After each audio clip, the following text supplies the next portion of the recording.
Hola, ¿qué tal? Buenas tardes. Espero se encuentren bien. Hoy vamos a tener la clase de qué es el ordenamiento jurídico y sus características.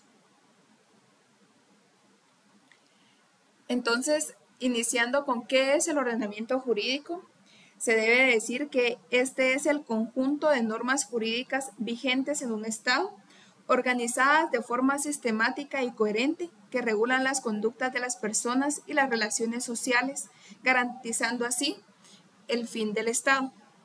También, recapitulando un poco con los temas que previamente hemos visto en clase, el ordenamiento jurídico es uno de los elementos posteriores en la constitución de un Estado.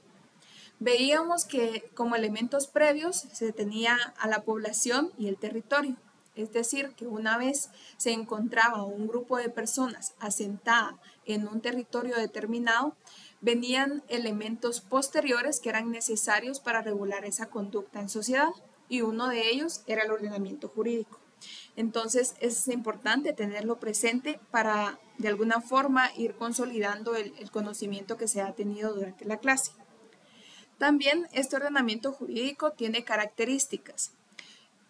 Ahorita únicamente las vamos a ver de forma somera, sin embargo, posteriormente vamos a ahondar en cada una de ellas. Y las tres características del ordenamiento jurídico es la unidad, la coherencia y la plenitud. Por unidad se refiere a que el ordenamiento jurídico es uno solo. Todas las normas de un mismo Estado derivan de una misma norma que le da validez. Ya vamos a ver que esa norma que le da validez es la Constitución. Además, existe la característica de la coherencia. Esto significa que las normas del ordenamiento jurídico no se contradicen en sí mismas, sino que todas llevan una misma línea y un mismo desarrollo, de tal forma que no hay contradicciones dentro de ellas. Además, está la característica de la plenitud. Esta se refiere a que dentro del ordenamiento jurídico existe toda solución para los problemas que se plantean. Entonces, estas son las tres características que revisten al ordenamiento jurídico. Es importante que se entienda el ordenamiento jurídico como todas las normas que existen en un Estado. No es que esté dividido como el ordenamiento jurídico de Jutiapa, el ordenamiento jurídico de Petén, por ejemplo, aunque sí sean divisiones territoriales, eso es incorrecto, sino que se dice que el ordenamiento jurídico es de todo un Estado. De ahí entonces, por ejemplo, que se pueda decir el ordenamiento jurídico guatemalteco o el ordenamiento jurídico mexicano, ya que hace referencia a esas normas que tienen validez y aplicación dentro de un Estado determinado. Además, estas características y este ordenamiento jurídico se logra gracias a dos principios: al principio de jerarquía normativa y al principio de validez. También posteriormente lo vamos a ver a detalle, pero para decir de forma breve a qué se refiere, es el principio de jerarquía normativa el que se refiere a la fundamentación en sí de las normas.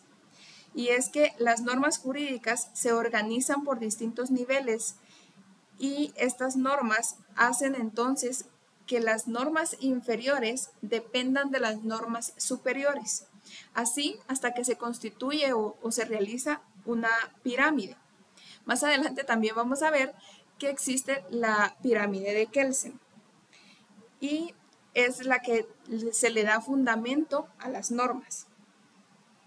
Entonces, esta pirámide lo que hace es que una norma va a derivar de la otra y esta depende de la norma superior.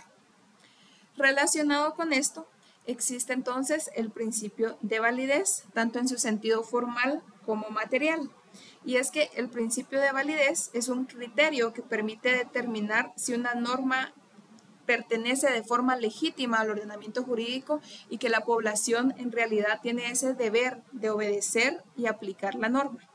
Y cuando se habla tanto a nivel formal como material, hace referencia a que esa validez debe de ser cumplida en un sentido formal, entendiéndose como que haya cumplido el proceso de formación y sanción de la ley, que en la clase pasada vimos, y en un sentido material es porque una norma debe de cumplir con esos valores que la sociedad tiene, así como con criterios de justicia. Un ejemplo para entender la validez, tanto formal como material, es el caso de las leyes nazis.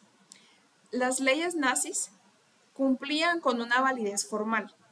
Habían pasado por un proceso de formación y sanción de la ley con una asamblea legislativa, se había cumplido los plazos, se había cumplido el procedimiento, sin embargo eran leyes injustas. Una ley que lleva a la violación de derechos humanos, a la violación incluso del derecho a la vida, no cumple con los criterios de justicia y con los valores en sí que representa para que una sociedad pueda vivir en armonía. Entonces, ese es un ejemplo que sí cumple con una validez en sentido formal, porque se cumplió con que se tuviese una iniciativa de ley, seguramente la Asamblea Legislativa la discutió y demás. Sin embargo, el contenido de esa ley no cumple en sí con el respeto a los derechos de las personas.